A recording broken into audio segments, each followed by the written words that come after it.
யார் இந்த பதிவு கண்களில் படுகிறதோ அவர்கள் முழுமையாக கேட்க வேண்டும். இது சாதாரணமான பதிவு கிடையாது. உன் வாழ்க்கையில் சர்வ நிச்சயமாக நடக்கக்கூடிய பதிவாக என் வாக்கு உன் வாழ்க்கையை மாற்றப் போகிறது.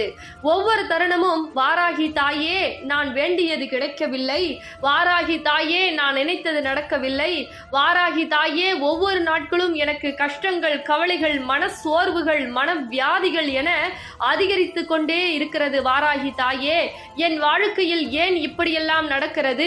என் இல்லத்திற்கு வரமாட்டீர்களா? என் குறையை கேட்க மாட்டீர்களா? ஏன் எனக்கு இப்பேற்பட்ட சோதனை காலம் ஓடிக்கொண்டிருக்கிறது? வாராகி தாயே, எனக்கு தீர்வுகளை நீங்கள் சொல்லியே ஆக வேண்டும் என்று என் தங்க பிள்ளை கண்ணீரோடு வெள்ளிக்கிழமை எனக்கு தீபம் ஏற்றியது. அதனால் தான் என் தங்க பிள்ளையே, இன்று இந்த தாய் உன் கண்ணில் பட்டு நான் உன் இல்லம் தேடி வரப்போகிறேன். அந்த தீய